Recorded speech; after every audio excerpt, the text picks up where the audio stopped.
program.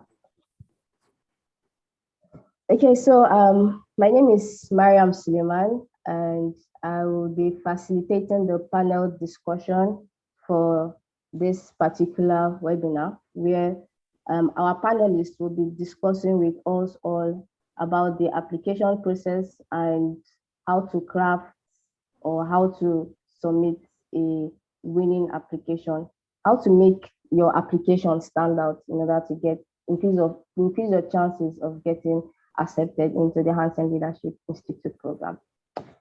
So in the meanwhile, I would just like to give probably a short description of our speakers for today. So our first speaker from Argentina is,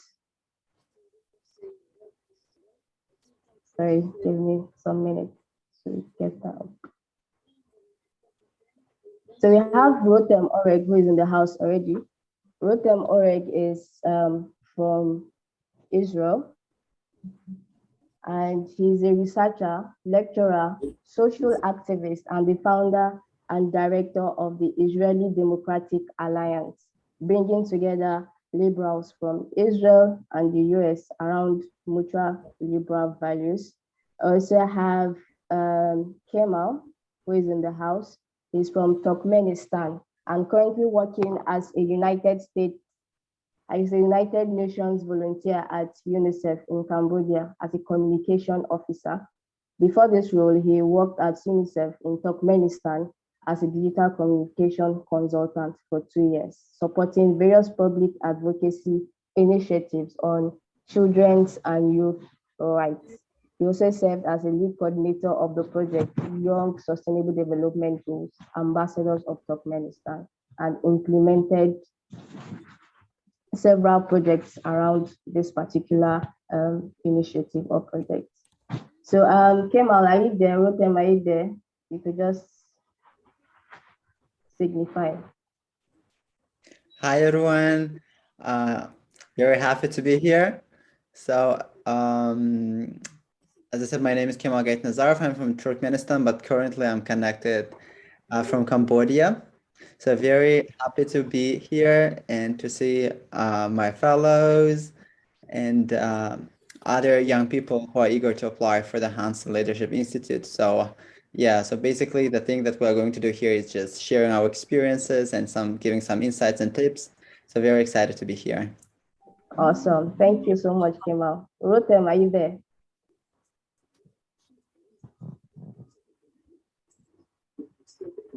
Hi, Rotem. Okay, Rotem is not answering. We cannot hear you. Is it speaking? Rotem, if you're speaking, I can't hear you, or we can't hear you. Okay, so I will call on Juan Lucas. Lucas, are you here with us? Hi, everybody. Can you hear me, Mariam? Yes, I can. Great. I can see you're traveling. Yeah. Great. Yes, I'm on the train right now coming from the mountains. Hi, everyone. My name is Lucas. I'm Argentinian.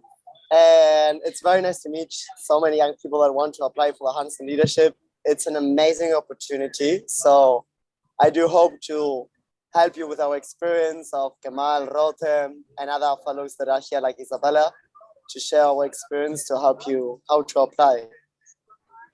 Awesome. Thank you so much, Juan Lucas.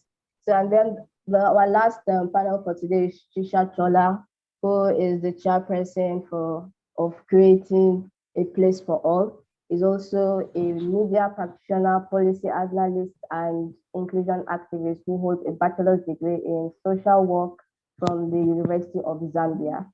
He is the former chairperson also of the University of Zambia HIV Response, an association and program that advocates and enhances the sexual reproductive health and rights of people in the fight against HIV.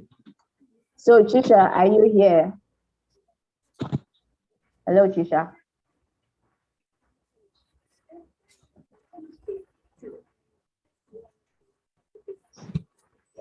If you are speaking, we can't hear you.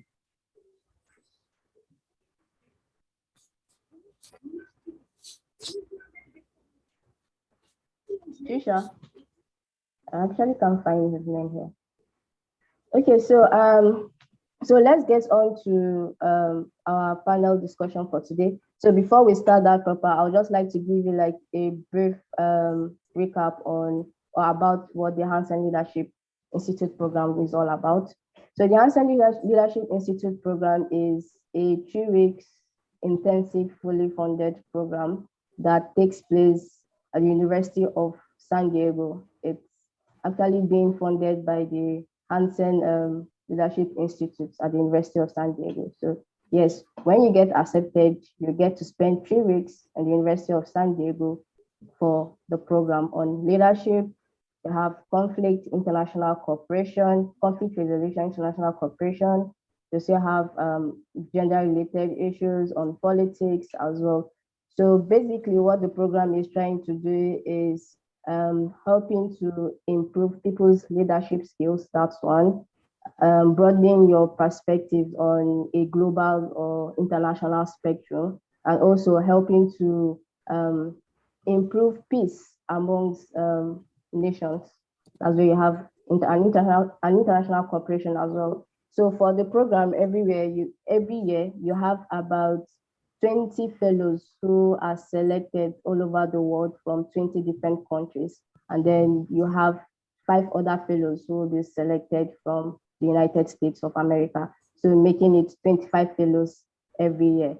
So when I say it's fully funded, it's fully funded. So the cost of your visa, the cost of your flight ticket, your accommodation, your feeding, everything you can think about is actually taken care of. So you don't need to think or worry about anything related to financial obligations and all. So yeah, I think that's all I can tell you about the Hansen Leadership Institute and what it is all about. You can also check their website if you need further details or more information as regards to it. So I think I can jump right in. So I think I'll just channel this question to Lucas. Yeah, Lucas. So for the Hansen Leadership Institute program, right, for the application process, what do you think is the most important factor? What do you think is the most key aspect of your application? That's a very good question. And the thing is that many of the applications, many of the candidates that are here today have amazing profiles. So the question is,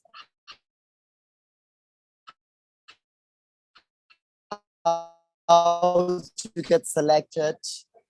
So, can you hear me, Mariam? Yeah, good, perfect. So the question is, how to make your profile stand out? Because many people do amazing things. And I believe most of us start already with a very good academic history or professional profile. So what I always suggest people when they apply is to tell a story, to tell why they want to be leaders. What is the situation they see that is discomforting them, that is unjust, and why they want to change it. So I believe that everybody in this room has leadership skills, but the problem is when you write about the essay is what is the reality that you see that is unjust, that you want to change. That is the motive why you want to become a Hansen Leadership Fellow. Because these 3 weeks in America, they really teach you about conflict resolution, media, negotiation, peace building. So you need to show that there's something about the reality that passions you about and write about that. And from that you write, I managed to do this and that, I have this average in high school and so on. But I would always search for something that is unjust and write about that. Okay, thank you very much, Lucas. Rotem, do you want to add to that, please?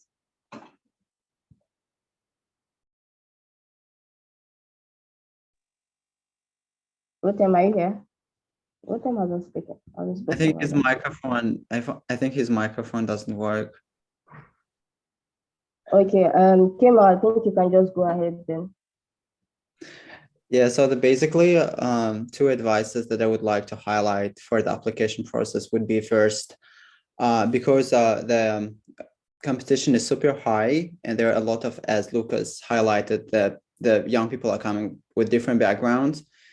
So basically the institute, it's mostly about the conflict resolution, but it's interconnected with other topics like gender, climate change, and so on. So therefore, my advice would be, if you have any experience in different spheres that you think that can be useful to interconnect with conflict resolution, that can be your strength.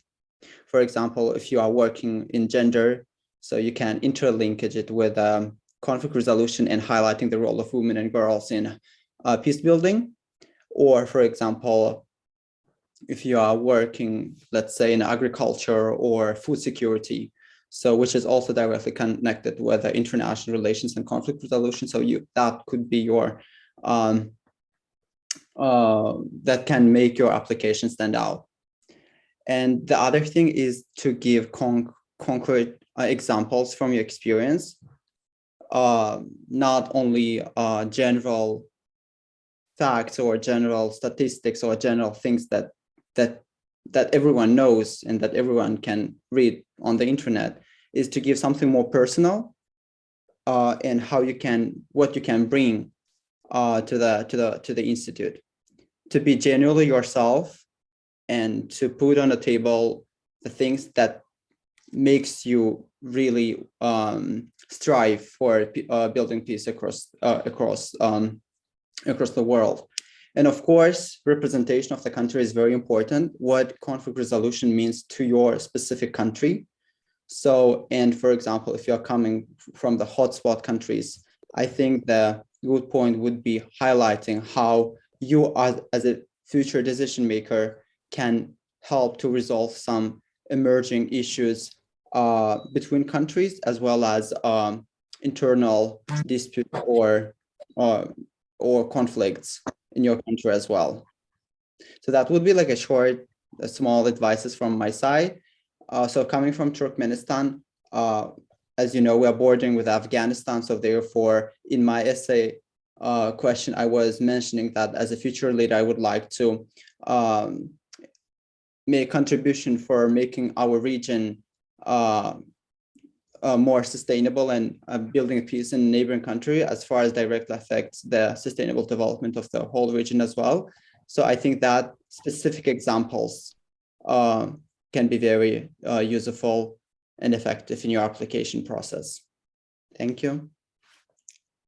Thank you so much, Kemal. That was really wonderful and detailed as well. Trisha, are you here?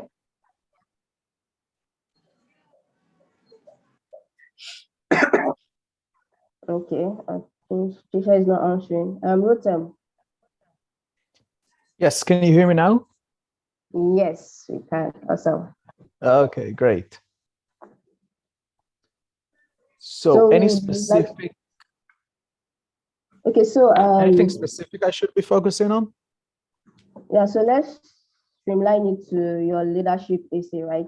So during the time you're applying for the HLI program, what do you think you included in your leadership essay that made it stand out? That's a great one. I think that the key in the leadership essay is both to have a very concrete example of leadership. You have to provide hard proof evidence that you are leaders, that you have worked with people, that you've managed people, and that you know how to do that, and that it was successful. But it also to have a more conceptual idea of what leadership is, a little bit of what your political philosophy for leadership is. So for example, I was talking that for me, leadership is about listening and in joint effort, because I may be a leader, but I'm only the first amongst many. And that was my philosophic part for that. But also I was talking about a specific team that I was leading in my then job that I was holding.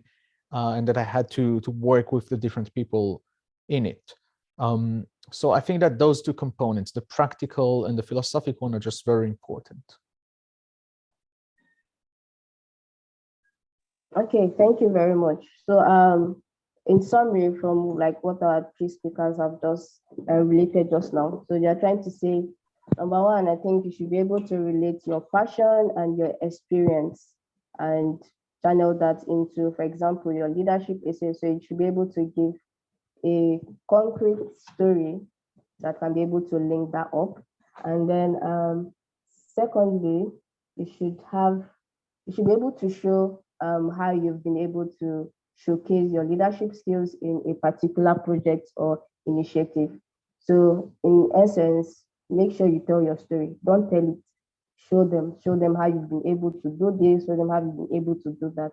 And you can be able to do that through your essay, because that's the only point of contact that the reviewers who are reviewing the application would have.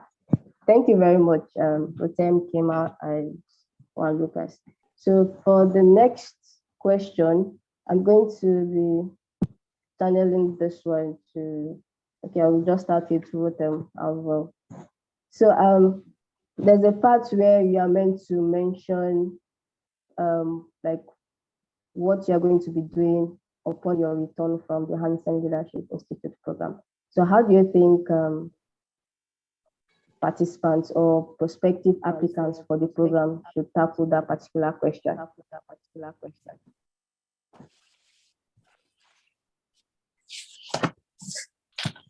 Should I go ahead with a? Okay, yeah, you can. Thank you, Kemal.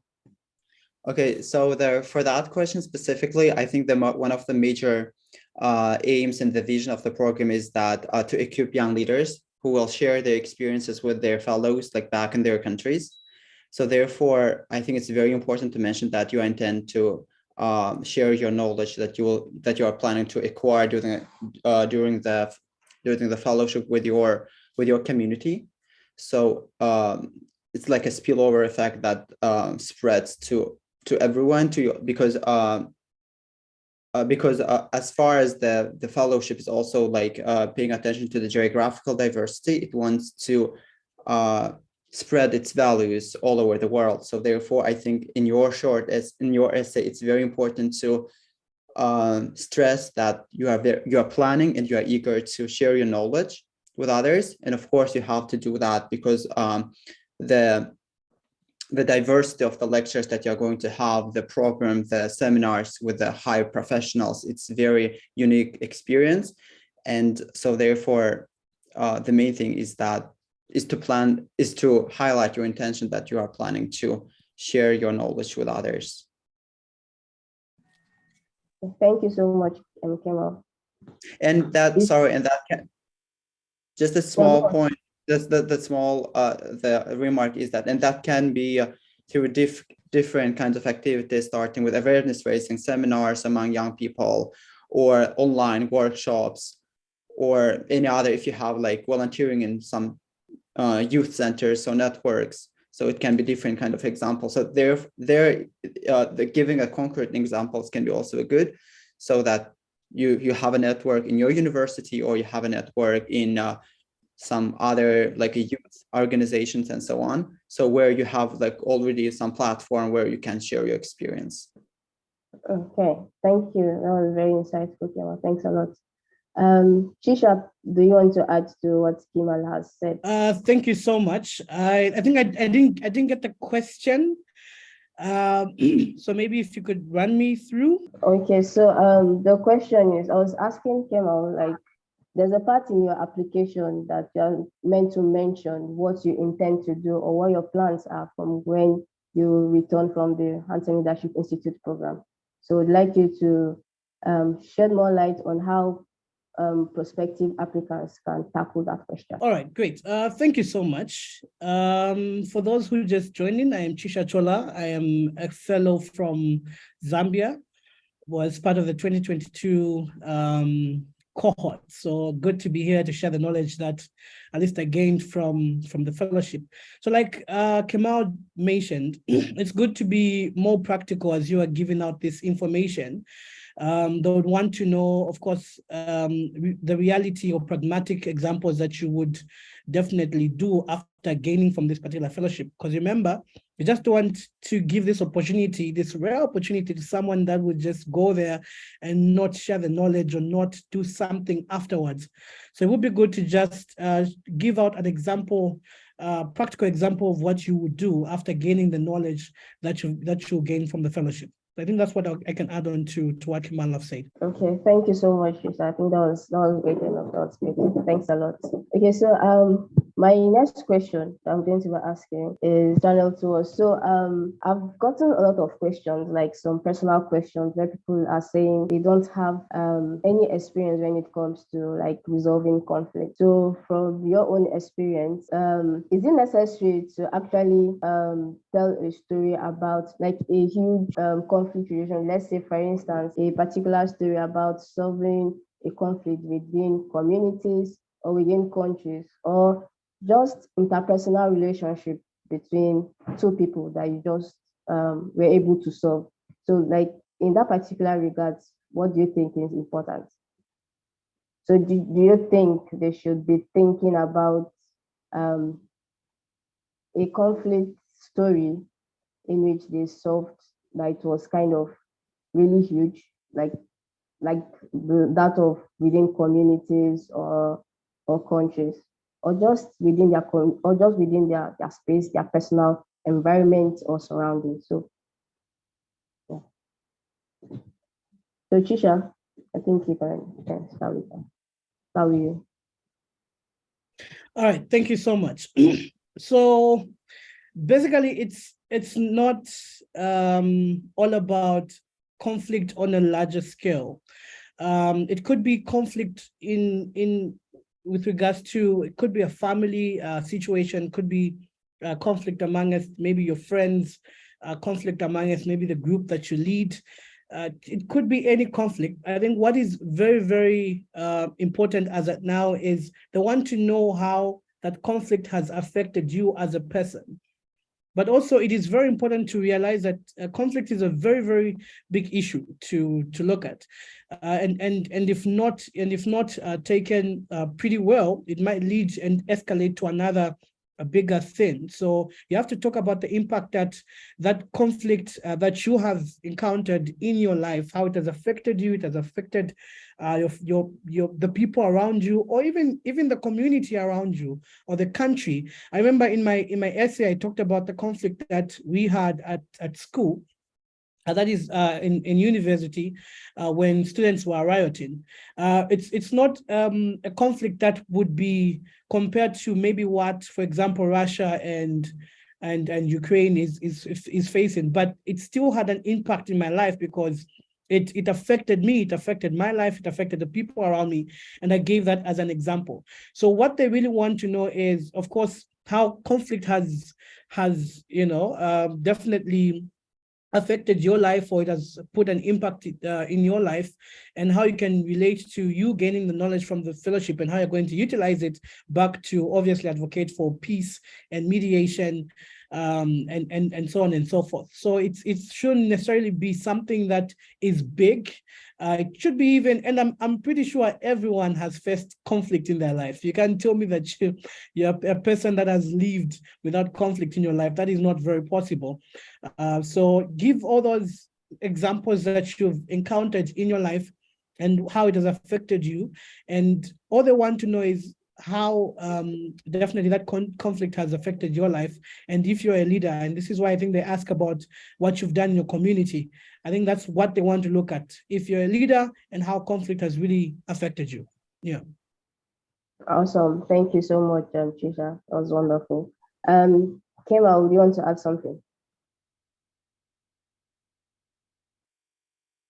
No, Tisha highlights everything, nothing to add.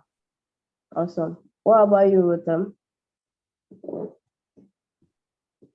I completely agree. Okay, Nothing. awesome. So the thing is, you don't have to think about conflicts on a larger scale, even if it's just in your, probably in your school, in your offices, or even in your family. You can be able to relate that particular conflict situation. And then one important thing is, aside experiencing that conflict, you should be able to also say how you were able to contribute, like contribute in resolving the conflict. That's another thing they're also looking at. So yeah, awesome. Okay, so my next question is for, sorry, I'm seeing, I think, I don't know who is using the raise the hand icon, but sorry, I think we'll ask the question towards the end of the session. So just please be patient and bear with us so we don't extend the schedule behind what we planned for. Thank you. So yeah, the next question, it's about the recommendation letters. Yeah, I think another aspect aside ACEs is the recommendation letter, because they really want to know people's impression about you, about who you are, what you've done, about your strengths and your weaknesses, right? So Rotem, can you please tell us what you would advise prospective applicants to do as regards to choosing someone that is going to be able to submit a strong recommendation letter for them? Yes, you have to choose someone who knows you very well. They don't have to be big shots in their field. They don't have to be members of parliament or big professors from your university. It doesn't matter. It needs to be someone who can speak wholeheartedly about you, about your qualifications, about your experience, about your personality. That's really, really important, generally regarding people who write letters of reference. One of them would have to be someone who was teaching you at your university or at your college. So obviously pick a professor that you trust that they know you, that they know who you are, know your skills and your capabilities. And when you ask them to write for you, suggest that you would provide to them background materials about you, writing examples, pieces written about things that you've done.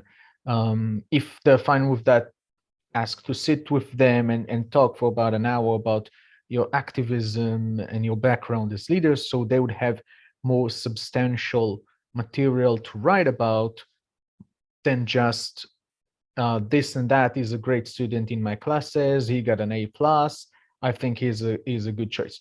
Give them as much information as you can, so they will build as good reference letters as possible.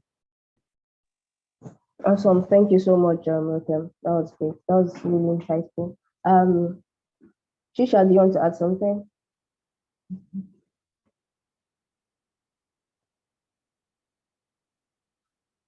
Okay. No, I think Rotem has really outlined everything. Yeah. Okay, awesome. Kema, what about you? No, I think that Rotten really outlined everything. The only thing is that the recommendation letters, they're important, but the main things are the essays. So pay more attention to your essays, and of course, recommendation letters are also important. The first thing they are going to elaborate and the select is your questions. So the main thing is your essays. Awesome. So I'm still on the recommendation letter issue. Is it okay? So I think somebody already asked that. So is it a must for it to be like academic recommendation letter or probably from an organization you volunteered with? So I think anybody can answer this question. Kemal or Rotem or Chisha, any one of you. So must recommendation letter come from an academician, like a professor or lecturer or a teacher or whichever? I think it should have two. Should have two options of having, not actually options, requirements of having a recommendation from the school and a recommendation from an NGO, if I'm not mistaken. So it would be good to do both, but also, like Rotem has said, pick someone who knows you best. And do not pick someone who maybe hasn't worked with you for the longest time. And it would be good to also have a lecturer who knows your academic performance quite well. Yeah. Okay, so I think that's answered the question from Abigail Jimenez, I guess that. Yeah, and so another important question is, does the academic letter need to have a university stamp, or does it even need to be on a letter-headed paper? Is it important for the recommendation letter to be on a letter-headed paper? And yeah, with the stamp.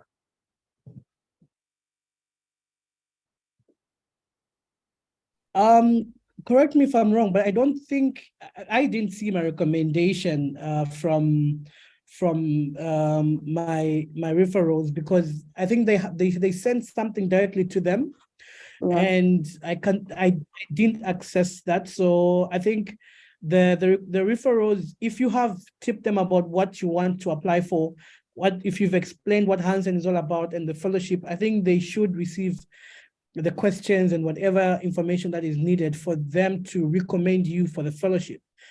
Yeah, so I really don't think that's necessary, unless if you're going to talk about the results. I think there's a position of results in the application. Unless if you're going to talk about that, yes, you need definitely the school logo, school stamp to be there. Okay, awesome. Thank you so much, Isha. Does anybody wants to add, any of the HLI fellows in the house? Does anybody wants to add to that?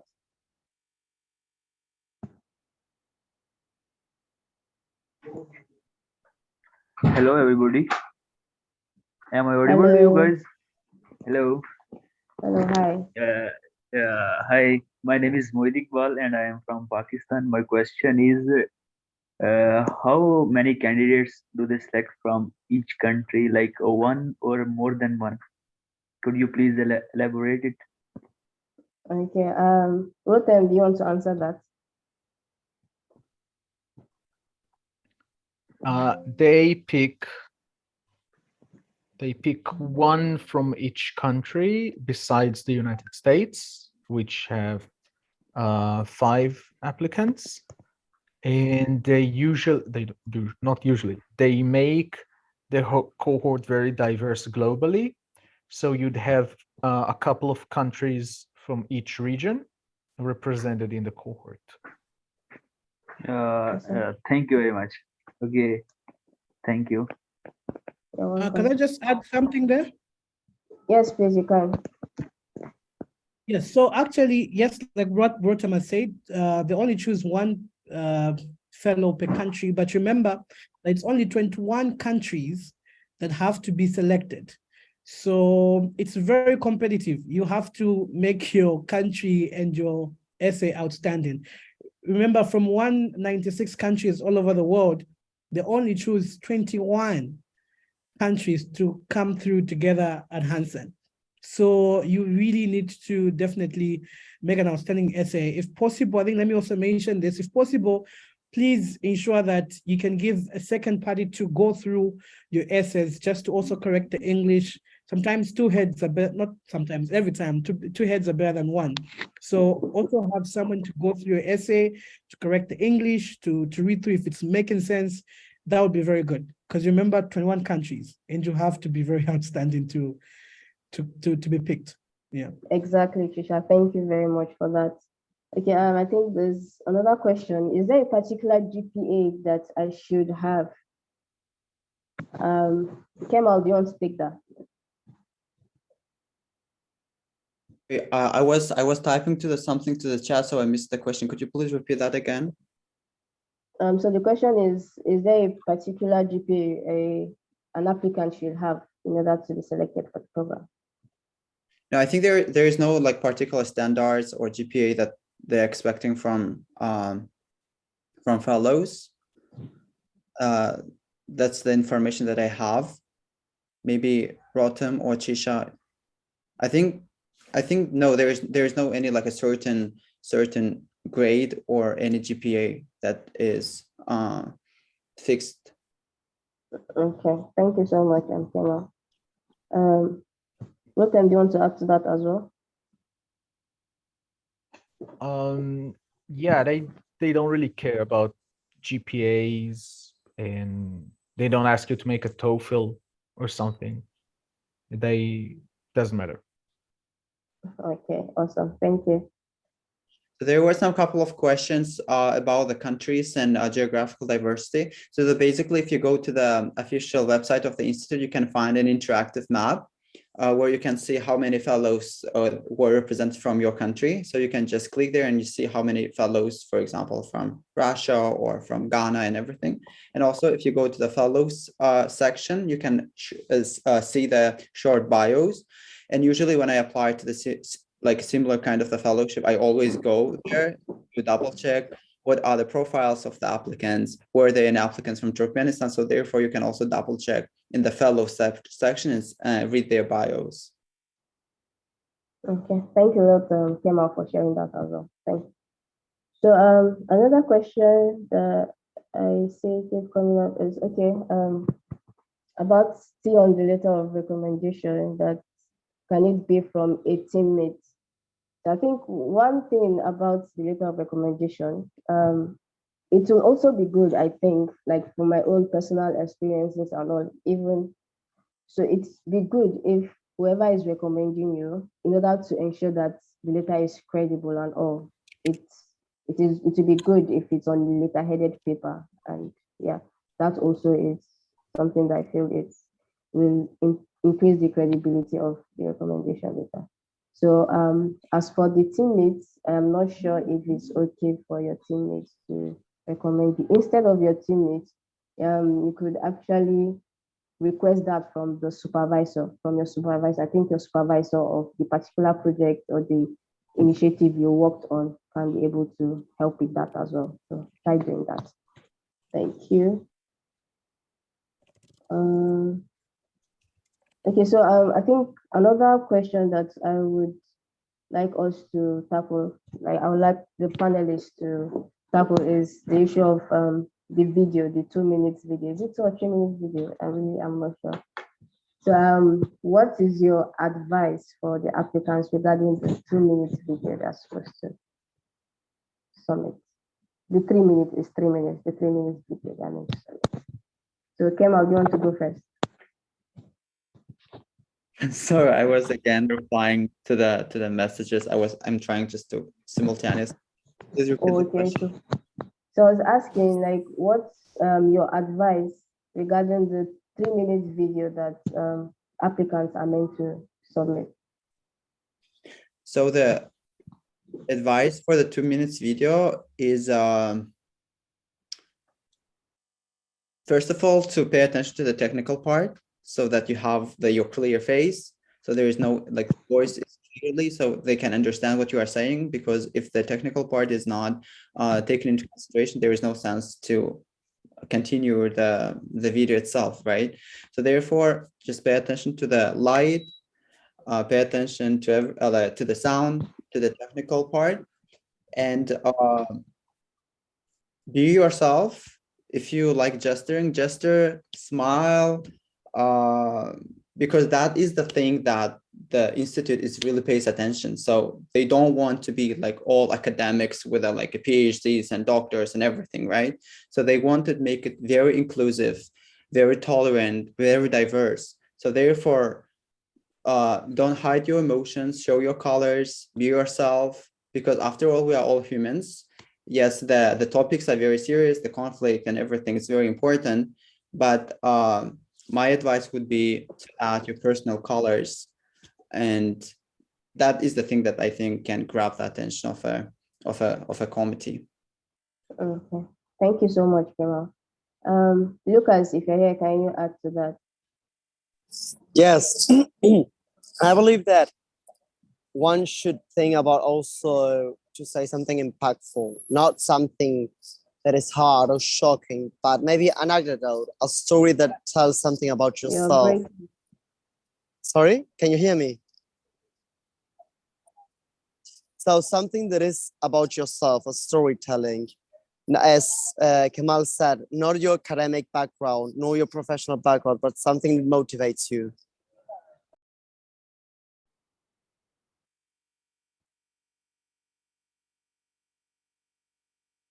Okay, I think we can hear you now. It's better. If we didn't get what you said, your network was lagging. So. Kemal, can you hear what I say? Oh, is internet connection still very bad? Yeah, the Lucas basically were saying Hello, that. can you hear me? Can anyone hear me? Let me try this from my end. I think we could hear him, right? Can you hear me, Kemal? And all the Yes. others. Ah, good. Okay. Should I repeat what I said? Otherwise, it's going to be only the conversation of me and you. You already know me, so you know what I want to say. So I repeat just in case. As Kemal said, everybody may have a very strong professional and academic background, but say something that is impactful, a story about yourself, an anecdote, something that really tells something about yourself. So I would start with that. It's 3 minutes. It's a long time. So try to organize what you want to say. And something that's about yourself, tell a problem, tell a resolution that you did with that.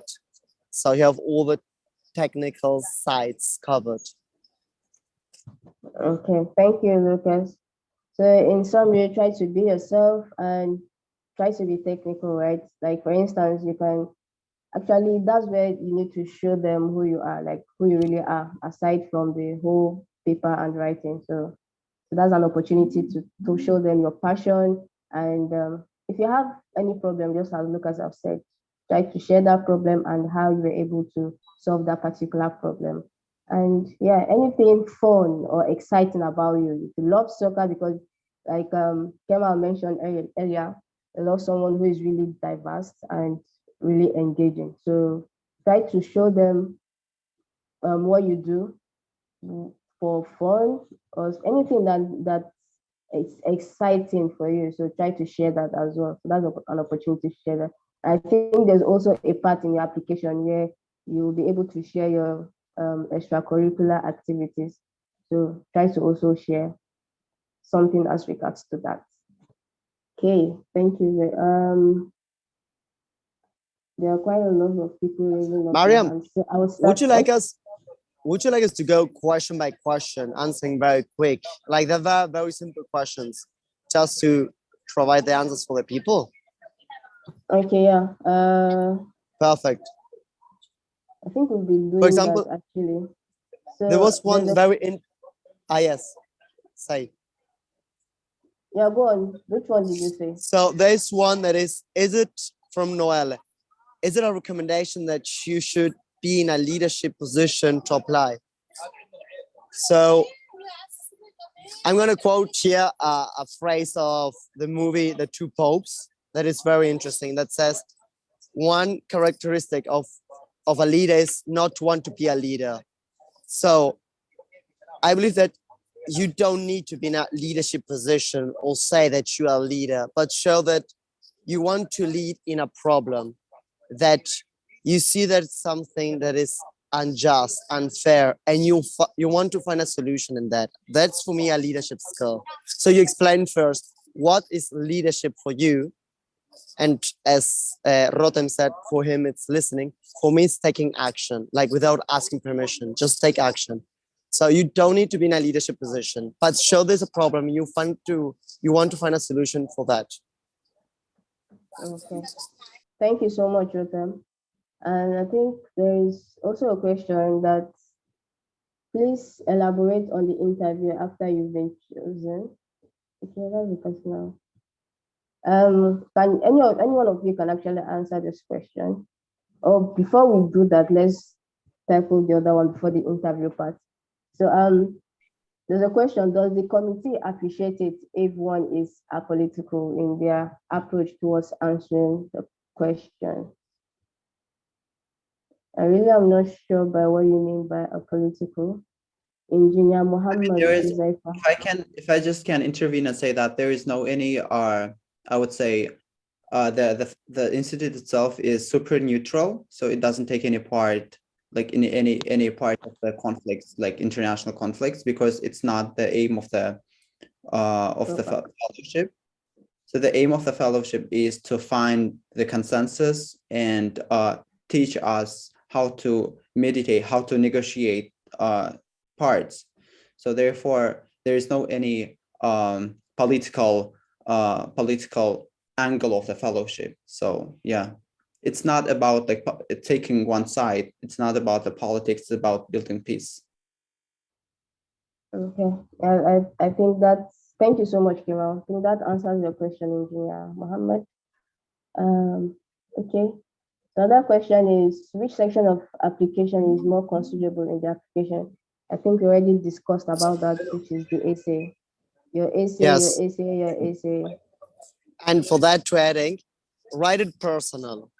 Write it something that is, so the question is, for example, what is conflict? Meditate, what is conflict for you and how this really affected your life. Don't give too much definitions. Don't give statistics. Like Kemal said, everybody can write about that. Write something that happened in your life. And people have written about many things. You can write about what is a conflict if you have a bipolar mother. You can write about conflict if you have lived the war. You can write conflict if you live in a third world country and your family is in the middle of an economic crisis. So anything that is a conflict, write about that. That really intervenes you. So make it personal because that's more impactful, more interesting to read. Thank you so much, Lucas. I think that applies to all your essays. Try to make all your essays really personal, channeled to you. They want to know who you are, how you think. So and you can only be able to project that through your essays. So yep. I think let me see what's the next question. Can I just add something on that? Yes, please. Go on. Yes. About the essays being personal, actually, what they do is they'll make a bio. If you've been to the website, the Hansen website, they'll actually make a bio of your essays. So please do not get any information from a friend or something that you've seen from the website. It's something that obviously defines you. It's something that outlines who you are, what you've experienced, because that information is going to be on the website, of course, with your permission. So it's very, very critical that you personalize the essays. It has to be personal. It has to be related to you. Yeah, that's what I just wanted to add. Okay, thank you. Thanks a lot, Shisha. Okay. Yes, Thank also our you. personal experience. So you know a little bit about Hansen and the 3 weeks experience there. It's gonna be also a writer making you an interview about your story, about your personal life, and makes you also reflect about what you have lived. So yeah, it's a very nice opportunity to think about your life, even though you don't get selected. Like make it personal, as Chisha said. Okay. Thanks a lot, Lucas. So this question has been popping up. What do you expect from the interview?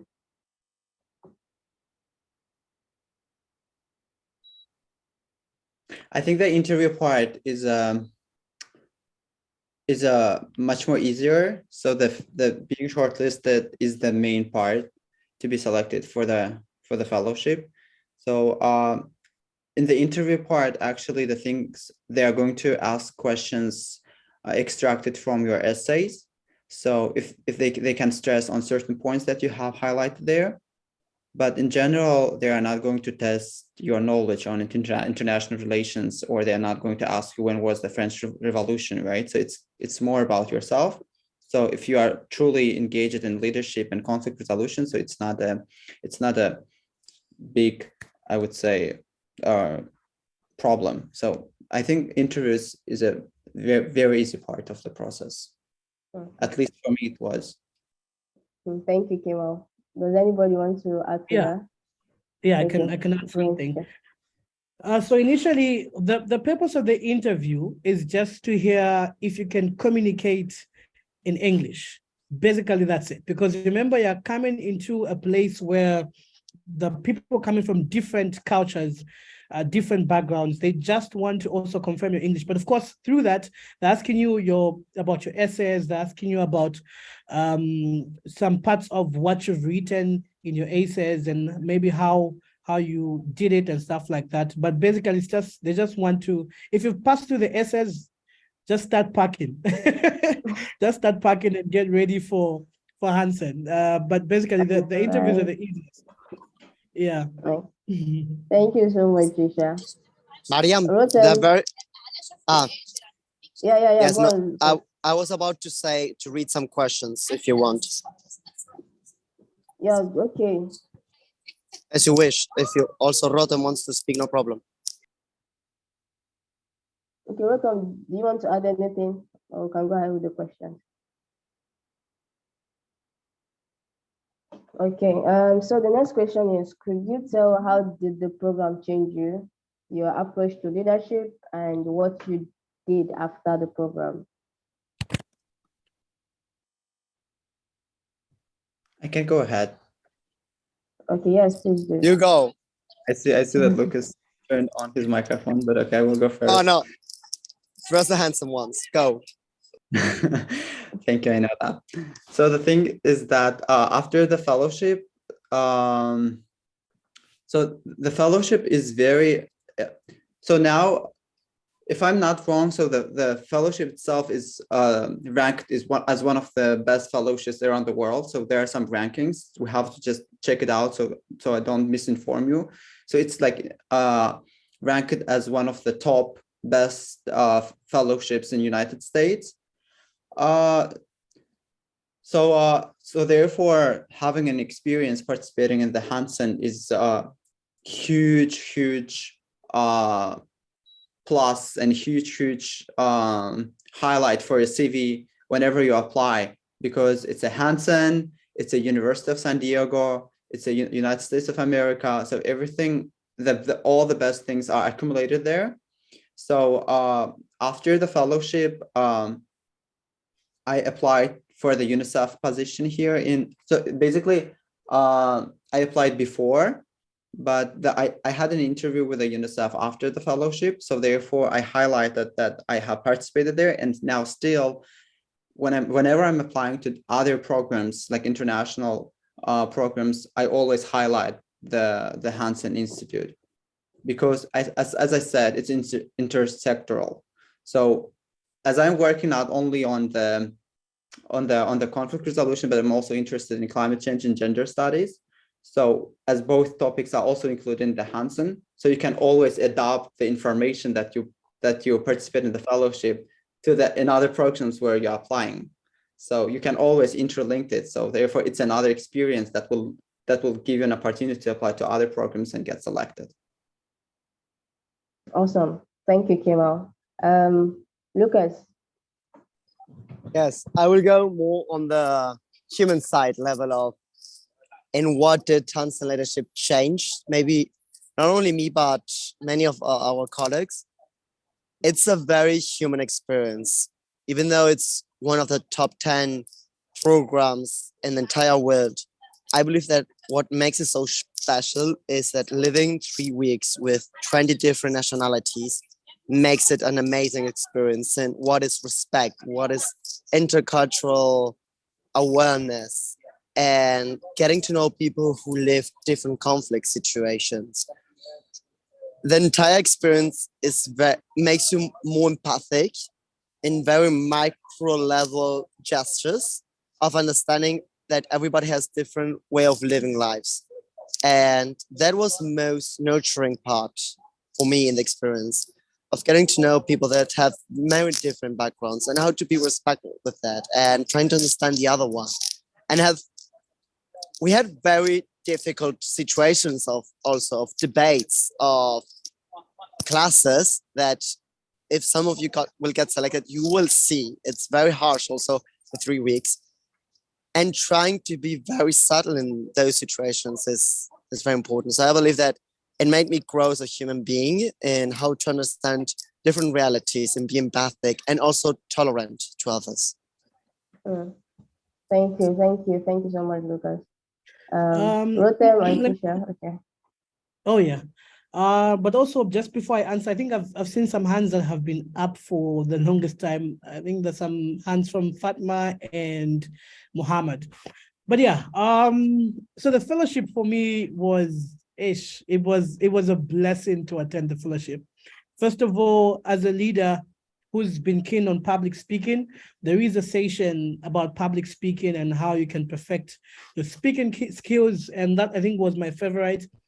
There's also another one about media advocacy, which was taught to us, but also just not that. Like my co-fellows have mentioned, on how it has impacted our lives with regards to being tolerant, with regards to knowing how to definitely resolve any conflict that you come into contact with your group. As I am the chairperson actually for a Southern African region organization, and being a chairperson for a region comes with so many responsibilities and so many things to do. So you find that it equips you as a leader on how to definitely approach certain things with regards in your leadership journey. And it's just an amazing space that you gain so much knowledge on with regards to gender, being inclusive with regards to gender, being tolerant with regards to and also learning other cultures. Actually, we learn and just be able to embrace each other, get to share the knowledge that we've come from different countries, that we've gotten from our speakers. It's just an amazing space. You have this family that you can always call upon from different parts of the world. And yeah, I think it changed my life in a very, very positive way. And I keep on practicing what I've learned from Hansen up to now. Awesome. That was really great, Trisha. Thank you so much. Rotem, do you want to say something too? Mariam, hello. Can I ask some questions? Yeah, I was actually coming to you, but yeah, let me see. Rotem, do you want to say something before Fatima asks her question? Mariam, I don't know if Rotem is here. He wrote in the chat and he gave his mail to help any candidate. Okay, that's fine. Fatima, you can go ahead with your question. Hello, Mariam. My name is Fatma from Egypt. I have some questions about what are the tips and tricks I should follow when writing essays? Second, about recommendation from NGO. Can I get a recommendation from my head of my volunteering works? Okay. Is that all? Is that your question, Fatima? What? Is that all your question? I can't hear you. Okay, thank you very much. Kemal, do you want to start? Did you get the questions? So you can just start. Yeah, Fatma, thank you so much. Thank you so much. So in a nutshell, the first tip that we all agreed on is that to add concrete examples on your essays. And for the recommendation, yes, you can get a recommendation from a volunteering center. It's fine. Okay, thank you so much. Also following on Kemal, there was also one other question that was written, that if there's any structure that is recommendable for the essay, and there's no structure. People have wrote personal experience. I remember one essay was amazing. He wrote that, and I quote, "I woke up with a bomb next to my door." So it was a personal anecdote. It started like that. And another one said completely different, like dictionary defines leadership as this. So you can see there's no structure. Write as authentic as possible, just that. Yeah, thank you so much. Because so Fatima, just try to make your essays personal as possible, tailored to you, so that you'll be able to know your personality. Hello, madam. I have a question. Yeah, okay, thank you, Mariam. You're welcome, Fatima. Engineer Muhammad, yeah, you can go ahead with your question. I have a question that questions on the chat. Sorry to cut you. You're still coming to the questions in the chat, but let's just finish with. I have a question that me and my friend worked in the same NGO, and we get the same recommendation letter for the NGO, and I'm afraid of that they'll create any problem because we have same recommendation letter. Lucas, do you want to? No problem with that. I think there are, like, it's a big problem, because he's saying that the same recommendation letter with that same text, you mean, or it's the same person who is giving a recommendation letter? Sir, NGO issued us the recommendation letter, but our plays are different. I served as the incident commander to scouts, and they played the role of safety officer. But all the body of the recommendation letter is same. Oh, I think that is not a good that's idea. yeah. I You've think submitted. recommendation letters they should be personal, like personally addressed. So the person who is giving your recommendation letter should describe your personal traits and professional traits. So I think it's a bad idea to have the same text body of recommendation letter for two people. Engineer Muhammad, have you submitted Thank you, sir. Thank your you. application? Have you submitted? Muhammad, the person I just spoke, have you submitted your application already?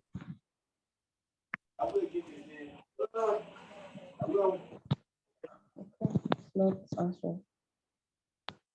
So I wanted saying, I Engineer can't Muhammad, hear you. he Your voice is hasn't- distorting. Okay, have you submitted your application? No. Okay, if you haven't submitted, I think you can be able to change the person that's recommended. Do you have any other options? I think you should try looking at other options. Another person. But my recommendee submitted their recommendation. Oh, they've already submitted. Okay. Okay. So, okay, best of luck then. Okay, thank you. You're welcome. Okay, so before I'll take like 2 more questions on the group chat, and then I will call 2 more people that are raising their hands so that it's equal. Yeah. I've taken 2 people, that was Fatma and Mohammed. So I'll take 2 more questions from the chat and then go back to 2 more people from that are raising their hands. So, okay, the next question I'm seeing here is, if an applicant has already been to the US, the chances of being selected are getting extremely lower, right?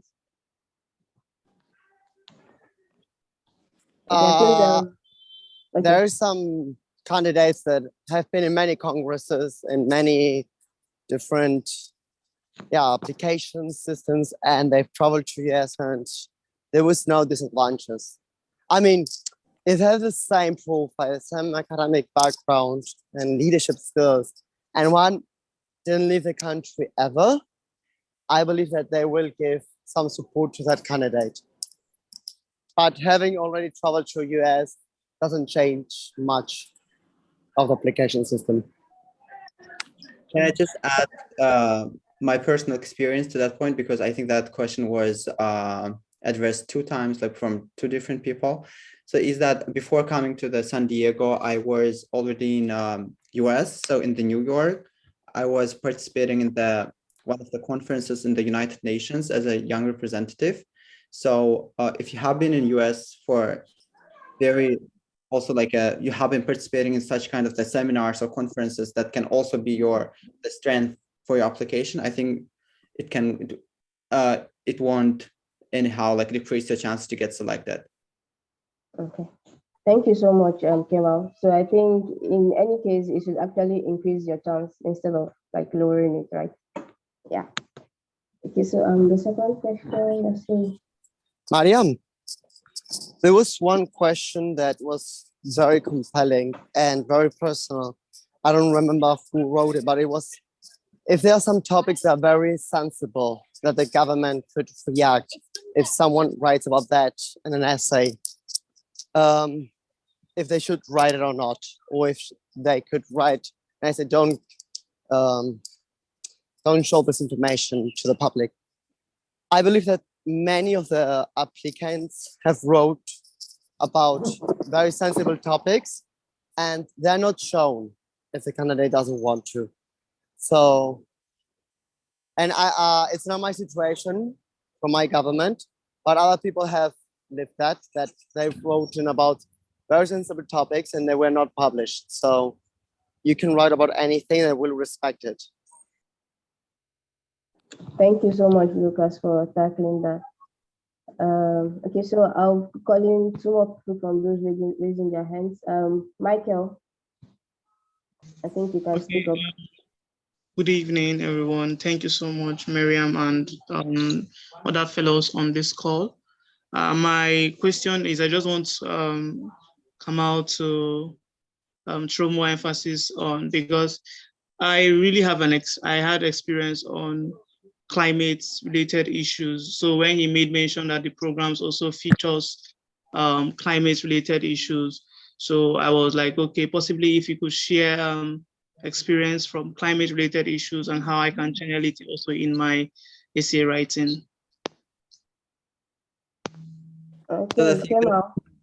Yeah, so the thing that I was saying is that when you are applying to the fellowship, if you don't have an experience in the conflict resolution or, let's say, peace building or mediation, so but if you, as you said, if you have an experience in climate change, you can bring that topic to your essay, saying that, for example, extreme weather events brought forward by climate change can lead to reduced access to natural resources, and afterwards it can erase the conflicts within the countries because of the natural resources or because of the migration that people are migrating like across the borders, and some disputes are happening between the countries.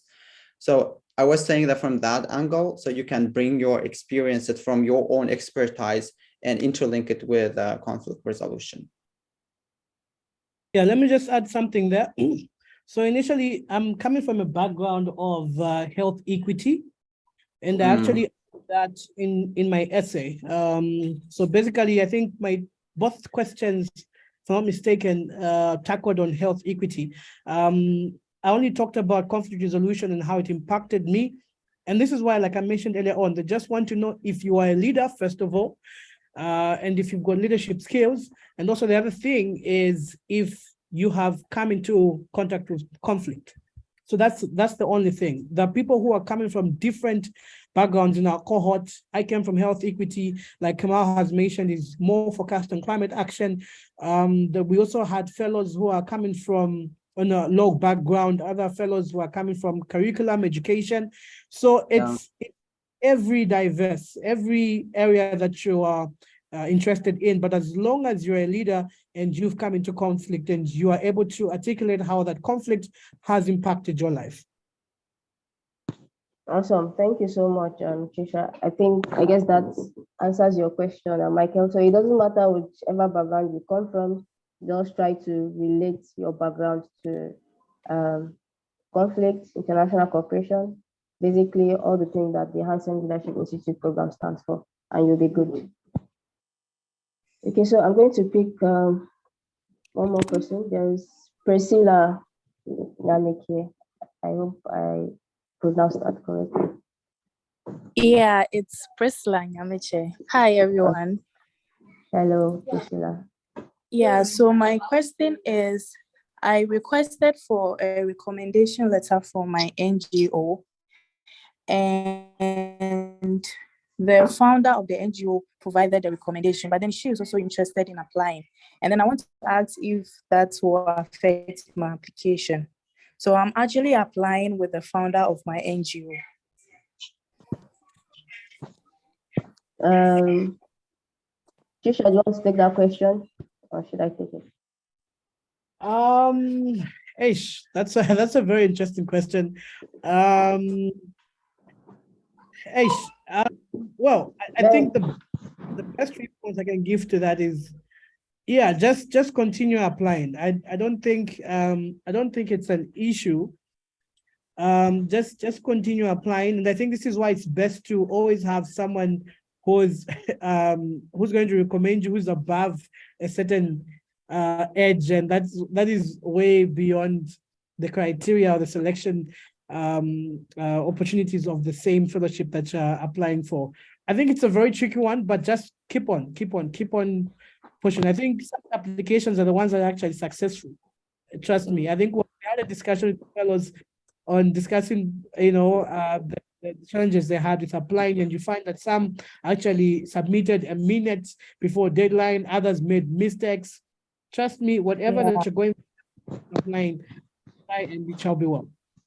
Okay, thank so you so just in addition to what Chisha said, first of all, you just need to know that every application is reviewed on an individual basis, right? So Yeah. it's and it's really holistic. It's not only your recommendation you're looking at. The first thing you're looking at are your essays, and if you did really well on your essays, then that's great. And then secondly, I think for you to be able to put that person that's the leader of your NGO, it means you trust that person to be able to um, talk well about you, about your strengths, and about your passion, right? So I think Yeah. that should, yeah, so it shouldn't be a problem. Okay, thank you so much. You're welcome. Okay, so let's see. I'm taking the next person, sorry. Abigail. Okay, thank you. Hello, everyone. My question is regarding the recommendation letter. I Okay. require a recommendation letter from a youth lab that is an initiative from the Embassy of Mexico in Canada. And I'm working towards academical recommendation with them. So I request them from a recommendation letter instead of my university because I already graduated 2 years ago. So for me, it's a little bit complicated to request a recommendation from my university or professor because I'm not longer living in my city. So is it okay um, if I request this recommendation from the embassies that I'm working academical with them, or should I ask from university and that will be better for my application? And well, also I request from another NGO that I'm working for the other recommendation letter. Okay. Kemal, you want to take that? Or any one of you, any one of the panelists can actually take the question.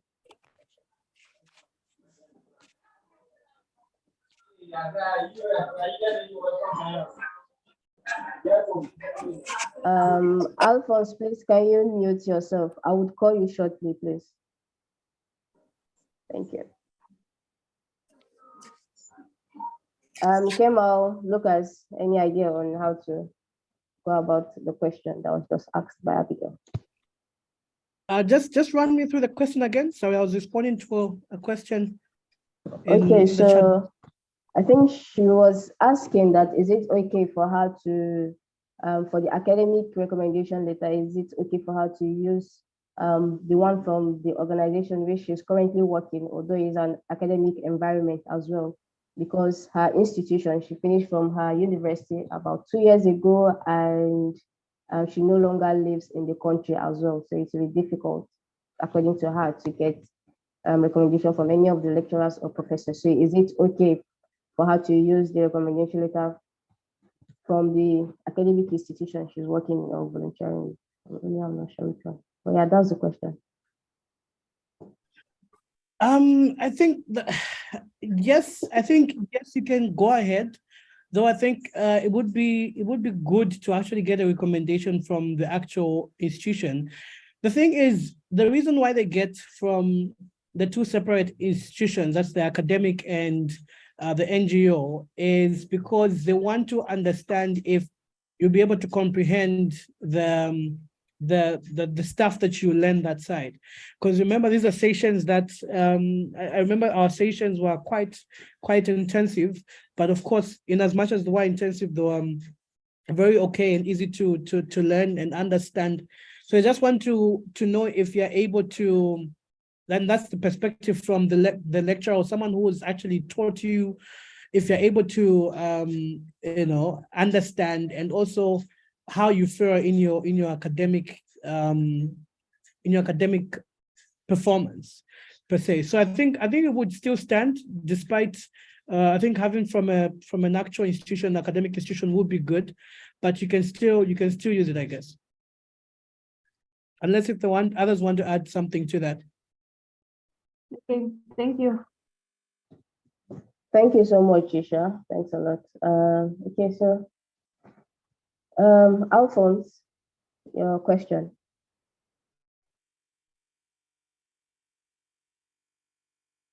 Hello, Alphonse.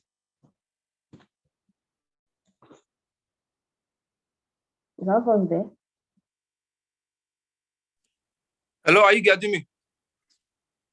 Are you getting me? Yes, yes, I Yeah. am. I can hear you.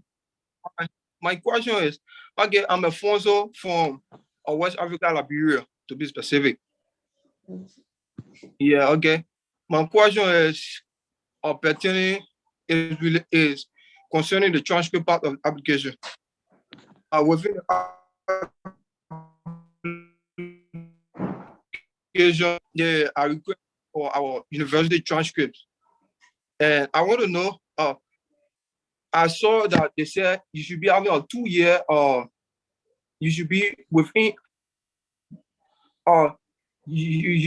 your transcript should be over 2 years within the university. So I want for you to explain more about the transcript part because I was not really getting that part of the application.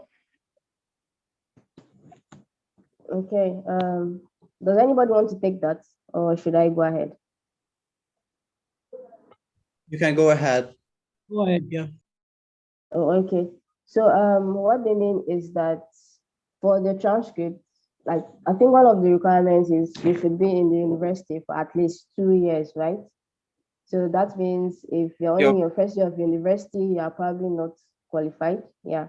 So that means you should be in the university for at least 2 years. So if you've completed 2 years of your university semesters, so you can be able to have transcripts that correlates to 2 years of your of being in the university.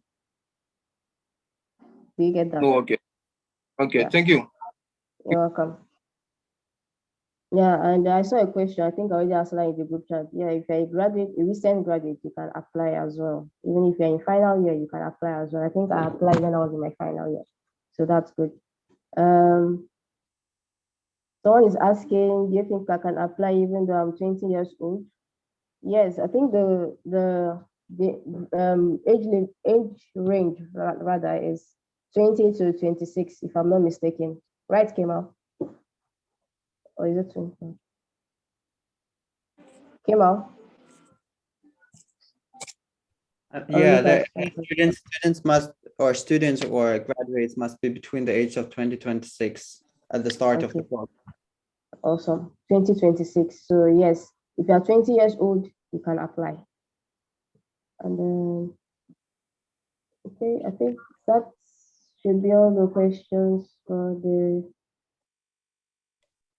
this. So I think one other question I want to ask the panelists. I would like you all to tell us like what was your key highlights from your time or during your time at University of San Diego. Like, what was that thing that stood out to you the most? What was one key moment that stood out to you the most while at the University of San Diego? Kemal, do you want to go first? Yes, I can. Okay. It's very hard to choose the certain highlight of the event because it was so diverse and it was so so let's put it this way. So it was academically diverse, professionally, because as we said, it embarrassed different sections, and at the same time, we had a lot of extracurricular activities. So the program is very intense. So when you come to the university, you get the brochures of the schedule agenda of the program, and so we were going to the seminars at the same time. We went to the SeaWorld. We were attending lectures at the same time. We were attending botanical gardens. We were going to parades. We were going to different kinds of things. They're all famous destinations in San Diego. We're going to the beaches. We're going to having a picnic outside, having a party, because we're all young people, right? So we cannot hide our energy, our vibes. So therefore it was a combination. So the highlight is that it's a combination of both academic, because it was not the series of boring lectures. So it was diversified with a lot of fun. So that is the highlight from me. Yeah, Kanal. It's you can't really pinpoint to say this was really what was outstanding. I think everything was just amazing in Hansen. And we're not saying this just for the sake of saying it. I think, truthfully speaking, the program is tailored and designed to just ensure that there's so much impact in every activity that we do. It could be the lessons, it could be the outings, it could be the team building that we had as fellows together. I think everything was just amazing for me. It was a program that I really appreciated. I've never attended a very impactful and still fun program at the same time. It was a very amazing program. Like every activity was amazing. The Seychelles, us going to SeaWorld, us going to the beaches like Kamala said, the escape game, I think, which was also one of the amazing things that we did.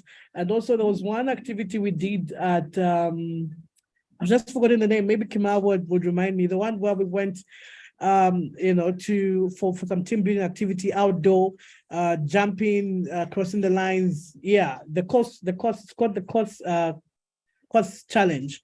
So it's an amazing tailored program that's also intense because there's no time for, okay, there is time for resting, but there's still no time for much CS, and you will enjoy it once you're picked. Trust me, it's a worthy program. Yeah. That's amazing. That's really great. Thank you so much, Isha and Kemal. Lucas, are you still here with us? No, I think his battery just got Oh, run out, so therefore I think he just left us. okay, so it's just us then. Okay, thank you so much.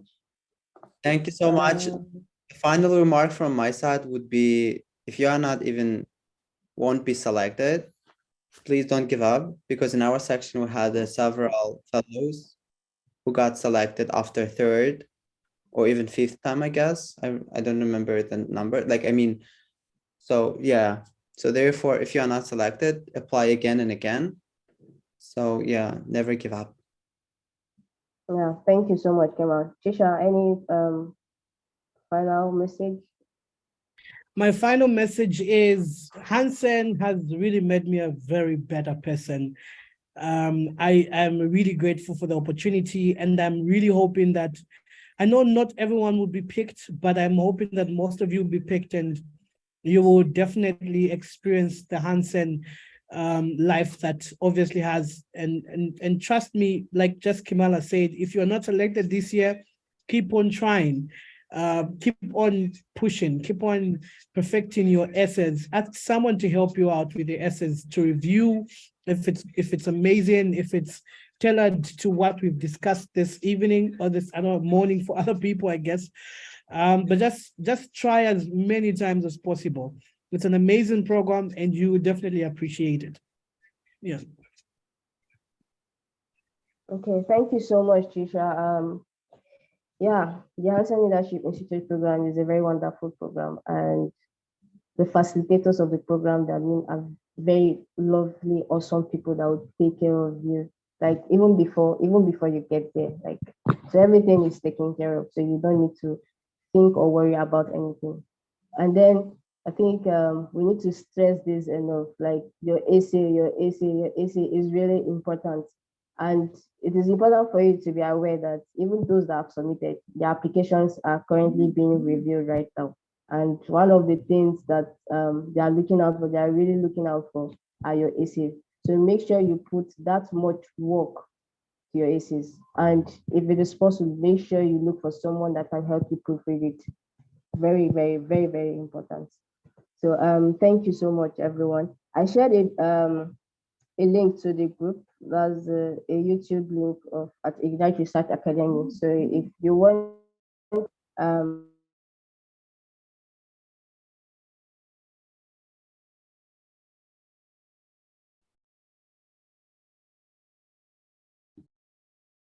I think Mariam, you got lost. Yeah, hello you're back. everyone. Yeah, I'm back. Yeah, thank you. So as I was saying, I shared a link earlier to the group chat. So if you're looking forward to watching the recording of this session, you should click on the Ma'am, if you have any communication group. A communication group, that's for Ignite Research Academy, but not personally for HLI. Like Ignite Research Academy is the organization that is currently organizing this, because we actually using their space, their Zoom space and everything. And I also work with the organization as well. But if it's okay, I could actually send the link of Ignite Research Academy to you. So there we share a lot of opportunities, scholarship, fellowships, and also provide help and guidance as well. So yeah. So I think it's been shared to the group chat. So you have the LinkedIn, the Instagram. Can you share? There's a WhatsApp link as well. Ibrahim, please could you share the WhatsApp link as well? All right, yeah, I'm trying to get that. Yeah, 1 second. Okay, thank you. Bye, everyone. Wait, I think it's been wonderful. Thank you so much, Kimal. Thank you so much, Thank you so much, Lucas, Mariam, for organizing this. Tisha, Thank you, everyone, for and participating. yeah. So bye. Thank you so much, everyone. Thank you so much, Tisha, Kemal, Lucas, and oh, I forgot them. Yeah. So thanks a lot. I'm waiting for the link. It will be shared soon.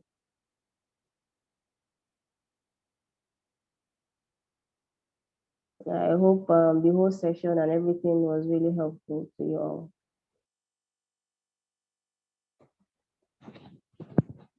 Yeah, you're welcome. All are welcome. Thanks for joining us. Thank you. I can't seem to find the link. I don't know. Maybe it's because I'm not an admin. I think you should be able to share the link instead. Okay, let me look that up. Okay, all right. Okay.